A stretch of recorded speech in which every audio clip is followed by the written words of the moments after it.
굿모닝 마켓입니다.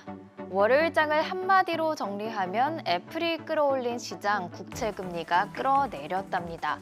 뉴욕 증시가 오전장까지만 해도 애플을 중심으로 한 기술주 상승세 덕에 오름세를 보였습니다.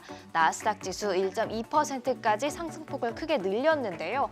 오후장 들어 미 10년물 국채금리가 다시 오름세로 가닥을 잡으면서 기술주 상승 열기가 식었고요. 주요 지수도 상승폭을 대부분 반납했습니다. 그 결과 나스닥 지수 상승폭을 모두 지우면서 0.1% 하락 반전을 했고요.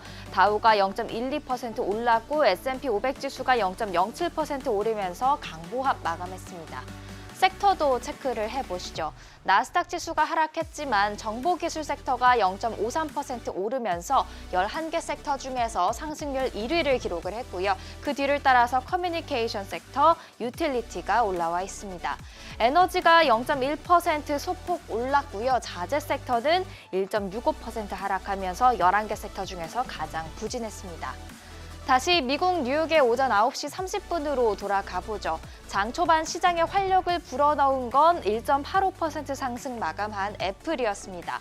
모건 스탠리가 20%의 추가 상승 여력이 있다고 분석한 데에 이어서 골드만삭스의 애널리스트도 애플 TV, 애플 뮤직 등 서비스 사업 성장을 이유로 매수 추천과 함께 목표 주가를 $199로 제시한 것이 주가에 긍정적이었습니다. 골드만삭스의 애플 주식 추천은 2017년 2월 이후 6년 만인데요. 이날 종가 기준으로 29%가량의 추가 상승 여력이 있다는 뜻입니다. 애플이 S&P 500 지수에서 차지하는 비중이 6.8%나 되기 때문에 S&P 500 지수와 애플 차트를 이렇게 비교해보면 나름 비슷한 흐름을 보였는데요. 애플의 상승 열기가 식어가자 S&P 500 지수도 상승폭을 좀 반납하는 모습을 보였죠. 애플의 상승세가 약해진 건 보합권에서 횡보하던 10년물 국채금리가 다시금 오름세로 가닥을 잡으면서 기술주에 압박을 가했기 때문입니다. 10년물 국채금리 보시면 3.964%로 올라와 있는데요. 현지 시간 7일부터 이틀간 제롬 파월 미 연준 의장이 상하원에서 반기 통화 정책을 보고하죠. 청문회 시간이 다가올수록 이에 따른 불안감이 국채금리에 반영된 것으로 보입니다. 10년물 금리가 오르자 애플의 주가가 방향을 아래로 바꾼 것도 확인할 수가 있고요. 또 기술주 중심의 나스닥 지수의 상승세도 빠르게 식어가는 모습이었습니다. 장 초반 시장을 띄웠던 기술주의 상승세가 이렇게 약해지니까 시장이 활력을 잃은 것이죠. 이제 파월 의장의 말이 시장을 어디로 이끌지 주목이 됩니다. 전문가들은 시장이 희망과 두려움 사이에 놓여 있다, 폭풍 전야다 등의 코멘트를 쏟아냈는데요. 이런 불안한 시점에서 투자자들은 어떤 투자 전략을 가지고 있을까요? 블룸버그가 독자들을 대상으로 매주 실시하는 설문조사를 보면 응답자의 3분의 2가량이 현금을 보유하는 것이 향후 1년 동안 실적을 저해하기보다는 플러스 효과를 낼 것이라고 보고 있었습니다.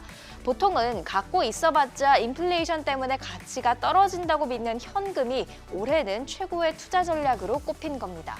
금리 인상, 경기 침체 등 불확실성이 가득하다 보니 안전한 예금 금리도 좋다는 심리가 엿보이는데요. 투자를 만약에 확대를 한다면 전문 투자자들은 해외 투자를, 그리고 개인 투자자들은 패시브 펀드에 투자를 확대할 계획이라고 답했습니다.